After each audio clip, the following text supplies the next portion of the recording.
Hello, world. We are live. I am Brigantia Blackbird of the Blackbird Grimoire, and today I am presenting to you the new series Witchcentricity. The reason why I wanted to do this series is because partly, especially towards the end of 2023, I felt this enormous pull to go back to my roots, go back to where the core center of my practice is, and speak in more specific terms to my fellow witches and not just in broad general pagan terms. So this series is meant to satisfy that particular urge. Now, today's theme is Whither Goest Thou Witch? And I wanted to begin with that because, of course, this is January, albeit the end of January, and we have all been assessing, we have been purifying, we have been rethinking everything in our lives, deciding how we are going to move forward. So the question of where are we going is intensely relevant. So, where are you going personally? Have you decided? What is your purpose? Do you feel like you have an awareness of that? Or do you feel as though when you talk about your purpose, that's something more so that you wish you could feel that you were fully invested in, but you don't actually feel quite sure if that purpose is actually yours or if it's just something that's for right now. And then, of course, there's the big question of what do you really believe in, because that is absolutely going to affect what your ultimate purpose is and where you are going and how you go about achieving your goals. So, in an attempt to explore this a little bit together, we're going to be looking at our natal charts as being the equivalent to a life compass. Then we're going to do a little bit of a review of the witch's pyramid and how we can use that as a tool for these periodic reassessments. And we will talk about some of the effects of Pluto being in Aquarius, some of the whispers I've been picking up in the ether, i.e., social media, and of course, how we might go about navigating transformation. And if you see me pulling my water bottle more often, it's because I'm still recovering from a rather nasty cold I recently had. So, let us begin. Our natal chart. First of all, let's define what the function of a natal chart is. I mean, we know essentially, what it is in the sense that this was the arrangement of the stars and the planets and what signs and houses at the time of your birth. We all know that. But what its actual function is to be a description of your personal factory settings of your energy. This defines your personal strengths and weaknesses, and it also describes the conditions that are ideal for you to thrive as an individual. And of course, just as a brief reminder, the planets that you have equals what? Your star signs in those planets equals the how. And the houses in which these things are located indicate where or what aspect of your life is going to be affected by them most. So this brings us to the dreaded data dump issue. Of so much of our astrological analysis, and even talking about this next month, when the sun goes into this and such sign, this is the effect that will have on these other solar signs, and here are these other retrogrades and angles and other things to be taken into consideration. And the next thing you know, you are just inundated with all of this information, no way to really contextualize it, no way to actually come away from all that information and think, okay, because of those things, I know what it means. And essentially that is whenever we are looking at our astrology or any other thing, really, we're wanting to get to the core of, okay, what does this mean? And we have been creating confusion without having meaningful guidance. I mean, we have charts, we have again, these data dumps where people are just vomiting information at you, and there's so much focus on the details that it really does obscure the big picture. And without us having a sense of that big picture, we're not going to get very far. At least I know the way my brain is wired, I certainly have not gotten very far in times past. So let's talk about a possible means with which to fix this. I was looking at this particular natal chart description on Pinterest a couple weeks ago now, and I just got thinking about this. Really does remind me of a compass, and we know how to function with a compass. Compass points towards north, and so based upon where you are in relation to that northern point, and when you take into account where you want to go, you are able to properly navigate. So I thought about it. If we are essentially inside of our own compass, and that if our astrological natal settings are that compass, that essentially the perimeter, that round bit on the edge, that is the skin of our spirit or our soul. That is our whole wide world. Then we have the ascendant and rising sign.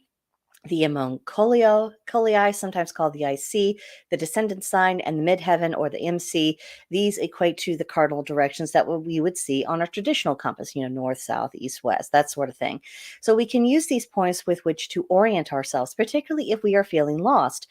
And I don't know about you, but after our last retrograde season that we have just barely emerged from, a lot of things got shaken up. And then, of course, there's Pluto and Aquarius, which we will discuss a lot more further on in this live stream.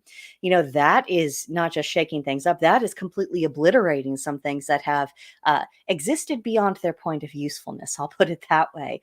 So we are needing to have a little bit of this basis of, okay, how can I get my bearings again? Where's my firm ground? Where can I actually start building from so I can set myself up for success? Using our compass will help us do that.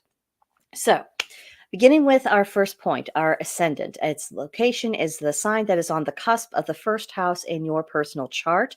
It represents the I am, your essence, identity, how you interact with your environment, and how others perceive you from the outside. And this is a lot, in a lot of ways, the way you navigate in life because this is your most public face. Then you have the Colii or the IC. This is located with the sign on the cusp of the fourth house on your chart, and it represents your history, your formative year, ancestral roots, the values that were instilled in you during childhood, everything about yourself that you keep hidden and that you instinctively protect. And it has been described as the ocean of the unconscious. So this is all the little bits and pieces of your brain that haven't quite formed into words. This would also be, I think, a part of your dreamscape. So that gives you a little bit of context there. Now, for the descendant, its location is the exact opposite of your ascendant. It's located at the sign of the cusp of the seventh house of your chart, and it represents I am not. So, your shadow self, your balancing force, things that aren't just hidden, but actively suppressed, things that you do not identify yourself with, things about yourself that you might find intensely uncomfortable. And it is also in this particular area where you might find clues for potential partners or potential rivals. And the descendant represents the ocean of your insecurities, which we all have. And then finally, your midheaven. Its location is the sign on the cusp of the 10th house in your chart, and it represents what I aspire to be, your ambitions, the pinnacle of what your potential can achieve, at least in the public view, how you pursue your goals, and how you obtain things or even people that are of value to. It is the pursuit of transcendence, of getting beyond, reaching that next level. So, fairly clear. Now, to put this all into even more perspective, I came up with an example. So we have a Capricorn ascendant that I am represents seriousness, goal-oriented, and focus. Then the Aries is the Imam Colii. My history required bluntness, bravery, and independence. Then with a Cancer descendant, I am not emotionally balanced because Cancer is that well of emotion, remember. And then you have a Libra midheaven. I aspire to be representing fairness and diplomacy. So you look at that all together and you get a very clear picture. Someone who's going after what they want, someone who has had to rely on perhaps some very harsh tactics. They've had to go it alone. They have had to do the things that other people would be scared to do, but they realized if I don't do it, nothing's going to happen. So they had to forge through with a great deal of willpower. And as a consequence, they are out of whack with their emotions. That is not in the proper even keel that it ought to be. And then their aspirations are about being fair and diplomatic, getting beyond just this very get it done, go for the jugular type of approach, and to having something that is a little bit more, well, fair, something that takes a human, just the human condition into greater account. And of course, in order to achieve greater success, both as becoming a better person, but also in the pursuit of one's goals. So these are the lessons. The identity at the core does not have to be something that is cold or calculating. Accomplishments can occur through deliberate acts of kindness. The rejection of emotion has proven to be a weakness, not a strength. And success will require cultivating a sense of belonging through community. Now, wasn't that simpler? Was that not simpler than what we usually get when we find out what our natal chart says and we get these long-winded, dreary, out of context descriptions of this sign and this sign is in this planet and this planet is in this house, and you don't have any kind of tied together threads, you just have a whole bunch of details, but you don't know what that puzzle's supposed to look like? Using the astrological chart as a compass first, getting that big picture, and then going back and filling in the details within the context of that picture is going to incredibly cut down on the length of time it takes you to really get a grip on what your own chart is telling you, but also to get a sense of how you might interpret other people's charts. What are the main ideas? What are the things you really need to look out for? That's incredibly important if you're looking at the chart of your partner in life or at your children, your parents, a close friend. Anytime you are looking at this gives you a much deeper insight into the person, and it gets you able to discern which elements of the details are going to be of the greatest significance and which will not. This is all about helping us find our way. Now, also in the vein of helping us find our way, I want to go back to the concept of the witch's pyramid. When we begin our studies, usually we will have some kind of Witchcraft 101 book that will have a description about what the witch's pyramid is, how it essentially is not only how you build up your practice, but how you build up and release spell work and rituals and all that good stuff. But we're going to look at it from a slightly different perspective today. But as a super brief review, the foundation of the pyramid represents knowledge. Without knowledge, all the talent in the world is not going to avail you very much. Then you have the east wall of the pyramid, representing the element of air and the imagination, and also the intellectual force. The south wall represents the element of fire and drive, the will to get things done. The west wall represents water and emotion. The north wall represents the element of earth and that which is material. Then the pinnacle at the top represents spirit, that connection to the divine, but also release and manifestation. And the interior of that pyramid is the core of your motivation, which hopefully is actually general benevolence, general love. Because when you are wielding the creative forces of the universe, it is a terrible thing for you to be motivated out of a destructive impulse. So now that we've got that briefly in our heads, let's talk about how this is a reflection of us, because it is a reflection of the condition of your practice, but also because so much of our practice is tailored to who we are as an individual. It's also really a reflection of the state of your character and where you are in your life and why.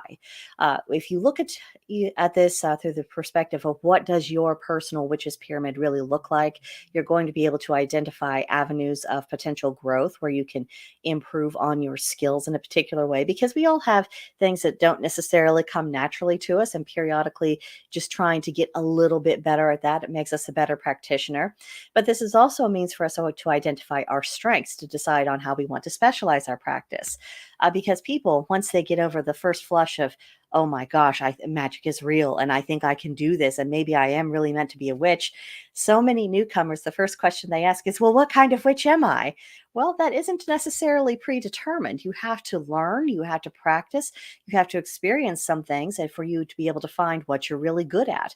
And your specialization, in all probability, will be very much in line with your core strengths or the kind of work that you've been called upon to do repeatedly. For instance, you might not necessarily be by nature someone who's super focused on the magical applications of healing.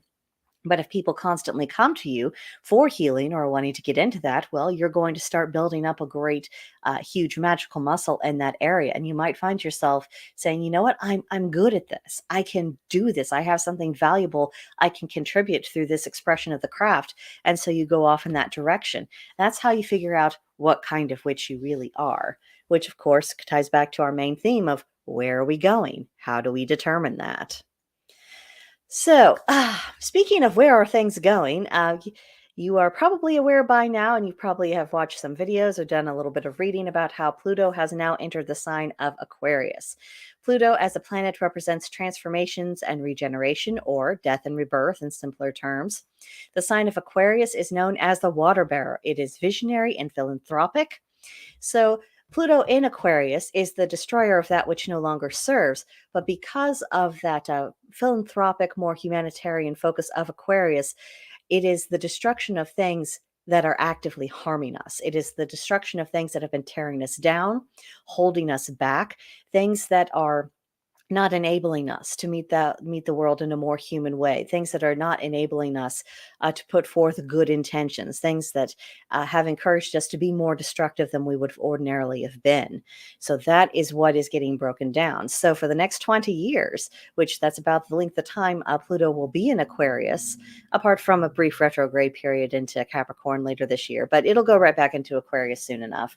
And then for the next 20 years, all of the energetic conditions are perfect for change. Massive change, civilization change, great religious changes. And of course, this is also the ideal time for us to implement personal and spiritual transitions because we're flowing with that current. As also, fun fact, it's worth noting that the last time Pluto was in Aquarius, the colonists in America, they broke away from the British crown and the United States was born. So if you're wondering about what kind of scale of change we could possibly see over the next 20 years, it's on that order of magnitude. Also, this was the same period in history in which there was the French Revolution.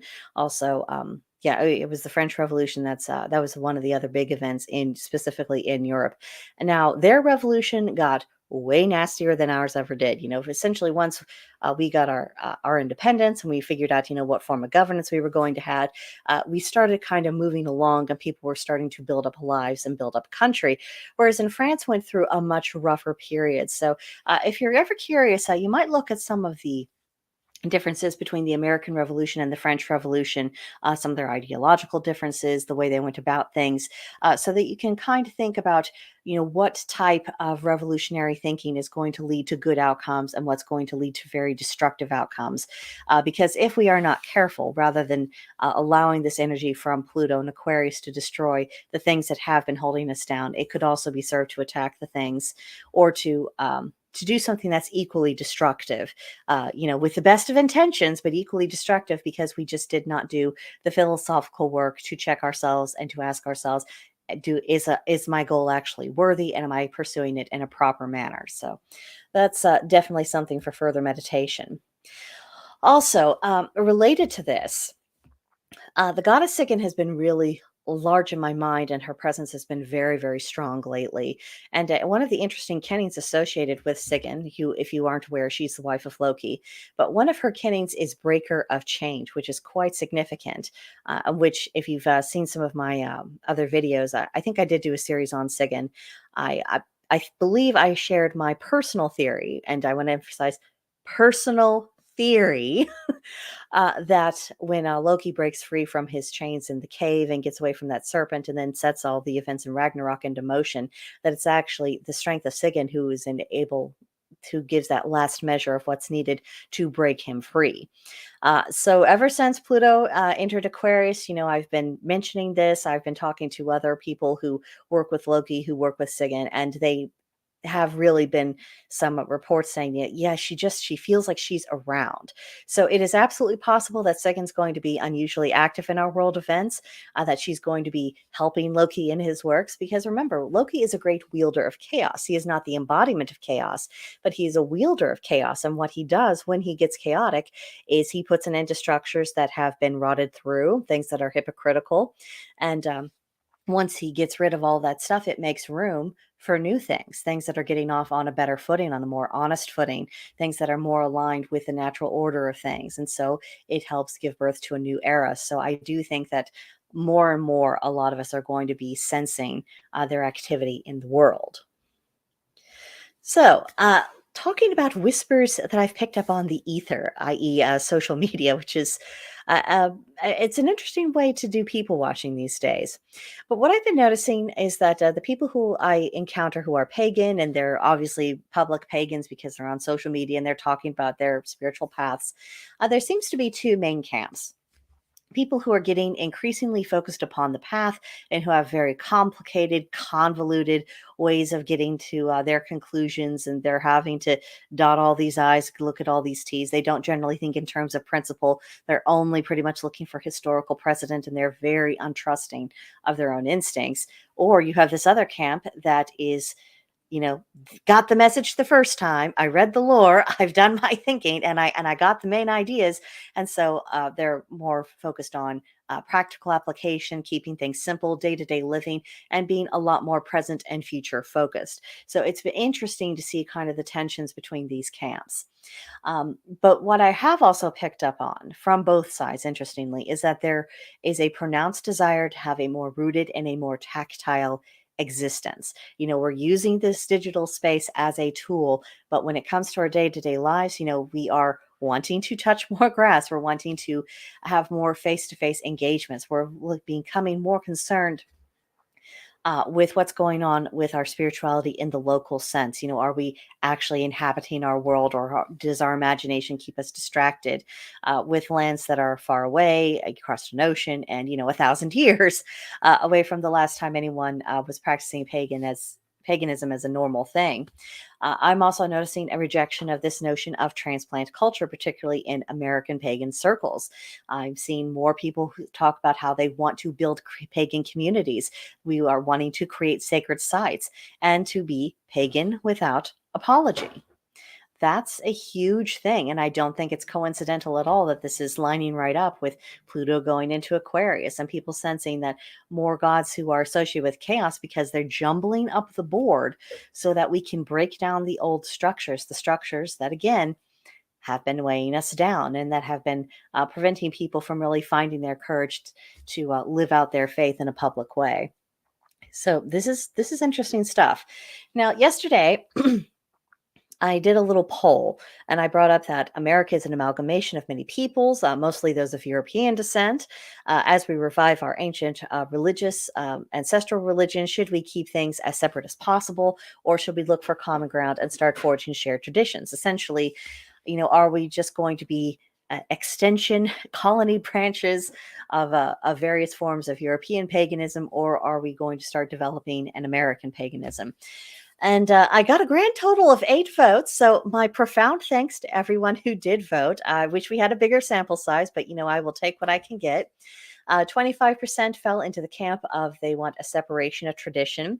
12.5% aren't particularly sure.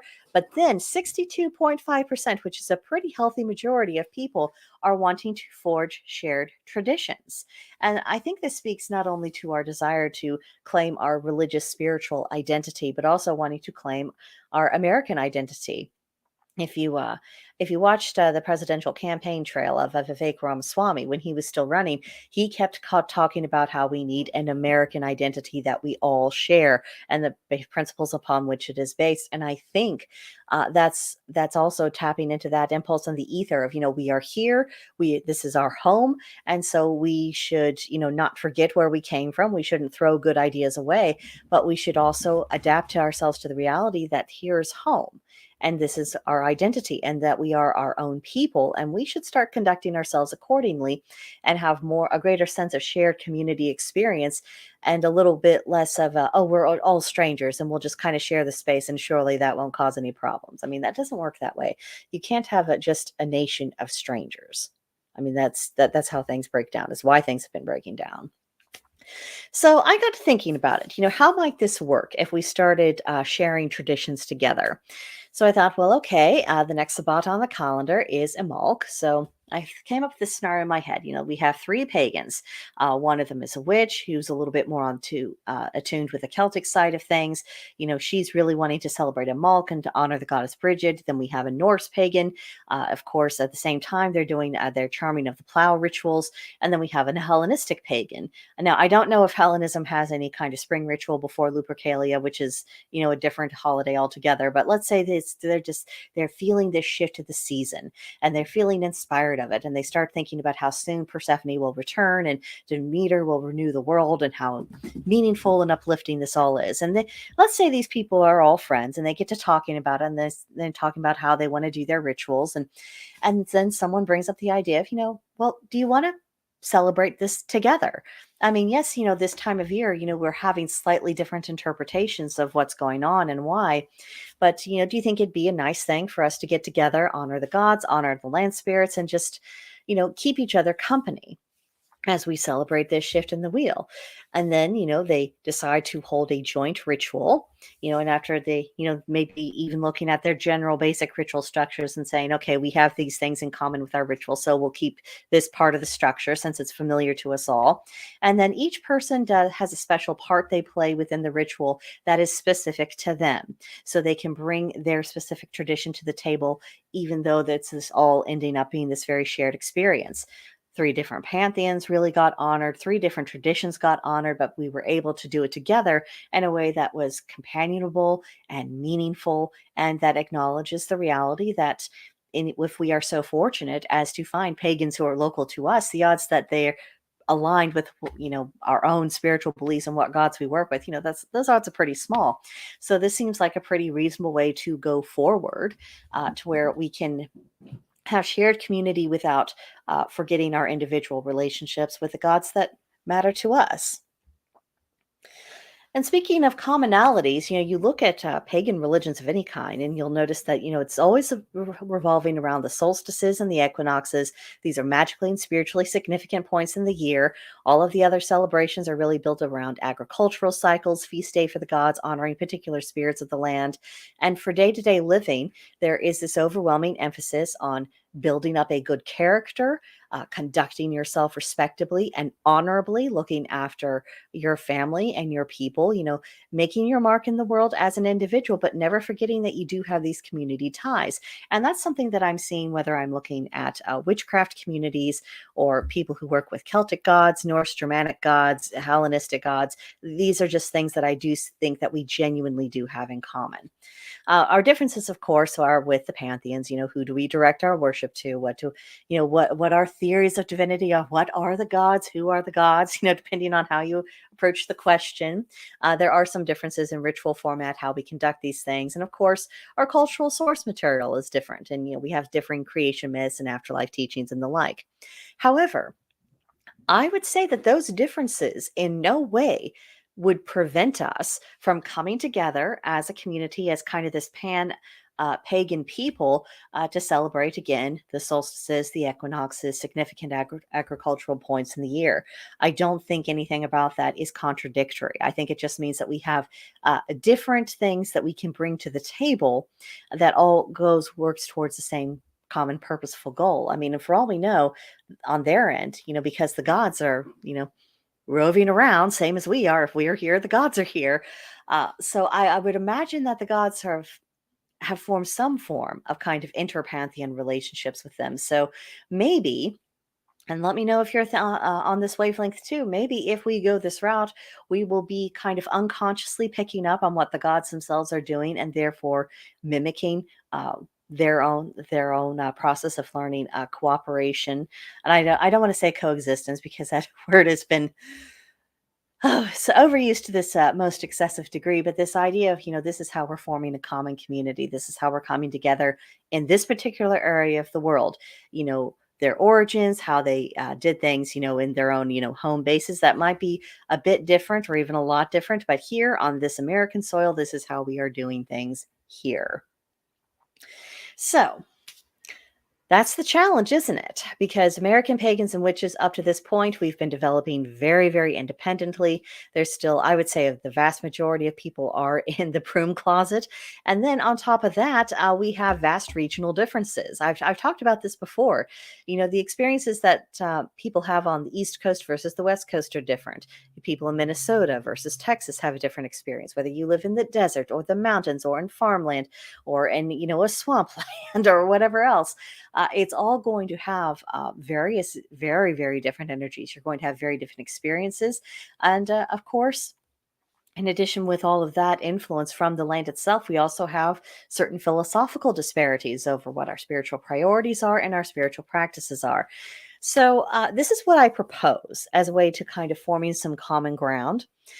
We should really, at least when we're talking about our dealings with other pagans, focus on our seasonal celebrations, because everyone seems to have their own take on that, and we can use that focus on the celebrations of the seasons, because we all agree that they do need to be celebrated and they have significance, and use that as a way that we start collaborating with pagans who are local to us, looking for them, and then saying, do you want to get together to observe this thing? And perhaps we should say, if your gods are welcome in my circle, the spirits that you bring with you, the spirits of the land, everything that has to do with the season. If we've come together to celebrate the first dream of spring, any person, any pagan person is welcome to bring along their gods and their traditions and infuse that as part of the texture of the overall celebration. And of course, make sure that the ancestors of all attendees at these group functions that it's made known about how welcome they are and how this is part of the process of coming together. And it's also doing this, I think, is consistent with the process that's in the Norse world is described as Frith, where you are building up mutual goodwill, a sense of community, a sense of I can rely upon you. We have a community relationship together. We have a spiritual relationship together, and then friendships can be born. And then, of course, once we start doing this enough, suddenly we find ourselves with actual pagan communities where we are essentially building our own world. So, I mean, it is a very long game, but I think this is the way, at least one of the ways that we can conceivably get it started. Now, for us witches, I think we have an important part to play in facilitating bringing all of this about. And I thought to myself, what would the first witch do? If the first witch was in our shoes, what would the first witch do? And what I came up with is that first process of listening to the land, learn to hear the patterns of its song, because every land you walk upon, even different regions within the United States, everything has its own feel, its own flow. Getting thoroughly acquainted with that, becoming a part of that, getting attuned, that is of monumental importance. And then, of course, keeping track of patterns, all of the patterns, the agricultural cycles, because it's going to be slightly different depending upon, what cold and heat zone you're in, what kind of weather you tend to have, animal species, whether they're migrating, whether they stay put, native plant species coming into bloom. I mean, even the minerals themselves in the ground, all of these things, it's going to come together to forge this overall impression upon the personality of this land, and how we're going to really come into a proper relationship with it. And then, of course, looking locally to exploring, looking for potential sacred sites so that we can either go ahead and use if it happens to be in a public park. There's a place local to me called Cave Hollow. Beautiful cave formations, beautiful trees. It's in this little pocket inside the interior town, but once you're there, you feel really isolated, and it's just ideal. It's begging for pagan rituals. We could potentially do that. Or, if we have land of our own, just finding a spot, and you'll know the spot the moment you feel it. You will feel it. You will just know that, okay, this is where I need to be performing a lot of my ritual work, and then making that a pattern. And if your circle expands, bringing people to that. So this becomes just the habit of, at certain times, whether we're observing the moons or we're celebrating different sabbats, that this is where we're coming and this is where we're doing the work and enjoying fellowship. And then, of course, there needs to be even more emphasis of learning everything we can about our own native plant species, our animals, mineral deposits, and then keeping records about the characteristics we observe, both mundane and magical, about these things, and then get into the habit of working with these resources first. It's not abandoning the other magical resources we might have access to, but if we get in the habit of using what we have immediately in our environment first, not only does this bring us into greater alignment with what our ancestors would do and what the early practitioners of witchcraft would do, but also it reinforces that bond we're trying to form with the land. And then, in that vein, going out of our way to kind of try to detect local land spirits, uh, experiment and find out what kind of offerings are well received, and then take care of the places where we discover that they reside. That's another aspect of becoming more bonded with the land and becoming a people who belongs here meaningfully. So, navigating transformation. Every sign of our times The ones we've talked about today and others that I haven't mentioned, everything is just pointing to us experiencing massive change, and it's just right over that horizon. It's going to happen.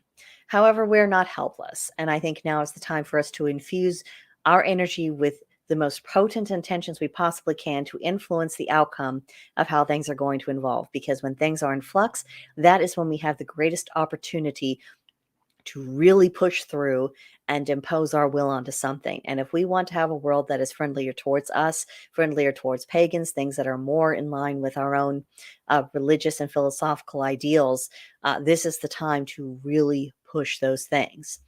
And of course, some things during this time period will be falling apart. And a lot of the things that are falling apart 100% deserve to.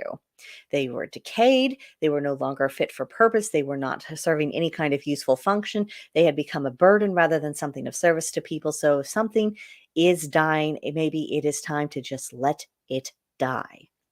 We can bury it, literally or metaphorically. And while that's going on, the new, what is to come, what we are wanting to bring about, that's in the process of being built. And we have the honor of being part of that. No one person is going to single-handedly, create this new phase of the world or this new chapter, but all of us are contributing to it. So making sure that we're doing our part is incredibly important and very, very meaningful. So we might ask ourselves, during this transformational period of history, will I play an active role or will I be passive? Because if you're being active in this, you are making choices. You are someone who's helping forge what that destiny is going to be shaped as. Whereas if you're passive, things are happening around you, and you're just going to have to make do with whatever options are presented to you after the fact. If you don't, if you do not forge your own fate, someone else will forge it for you. And if you are a witch watching this, I think you understand what your proper role and function in this world is. You are not here to be someone who things happen to. You are here to be taking that active co-creator role. Another thing for us to ask ourselves is that, are we looking for opportunities to be constructive, or are our anxieties blinding us to everything except for kind of this general sense of doom? And that really has been getting on my nerves, especially when I look on social media posts. So many people are just gleefully articulating all the ways in which we are doomed, and they're completely focused on that instead of, what do we do next? What opportunities have arisen? What has happened that is opening the door for better things? And I think it's time to stop admiring people who are more of the doomsayers, to stop giving them so much of our time and attention, and start building up for people who are saying, okay, I am planting these seeds. Do you want to help me plant them so we have more of these, so we can reap the rewards of that? I think where our focus is, that's not just going to determine our reality, it's going to determine fate itself. So don't be passive in that. And then the other question I think we could do well to ask ourselves is, will we live up to the role of being a witch, or will we fall short? I mean, and that's a scary, scary thing, because there's a lot of people who have the innate talent to practice the craft, but their heart isn't really in it. That's not where they really belong. It's not what they're on the earth to do, despite having the talent. It's not what they want. It's not who they are. So if we find ourselves and we're not really in the right place, now is the time to correct that. All righty. So that brings us back to the original question of this live stream. Whither goest thou, witch? It is for you to decide. And I hope after taking a closer look at the natal chart, learning to treat it as a compass, consulting our witches' pyramids, figuring out, okay, where am I really at in my practice?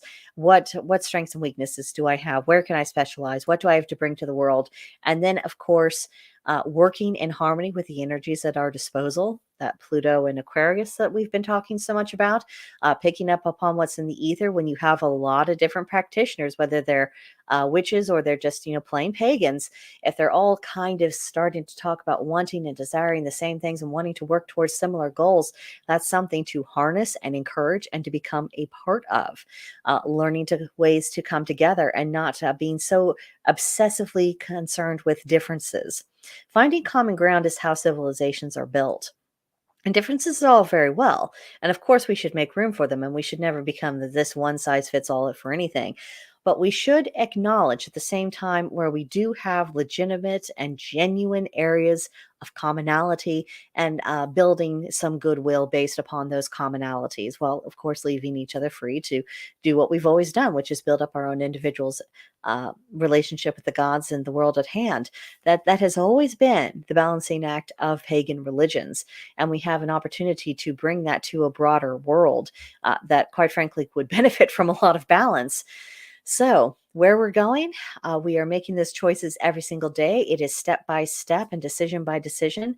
And so, I hope you take a moment this season and before a mulk comes to make a few choices for yourself. Start becoming more proactive and really making the most of your craft to be that person who is creating the world on which we want to live. So that's what I have for you. Thank you, everyone, for tuning in. And if you're watching this later, thank you ever so much. If you haven't already, please like this live stream, leave a comment, let me know where your own thoughts are taking you, and just let's start having some better and more involved conversations. I would really love to have some proper back and forth with people about this. But excuse me. It's time for me to drink some more water, feed that poor cough, and I will let you guys get back to the rest of your day. I'll see you guys next time. Bye.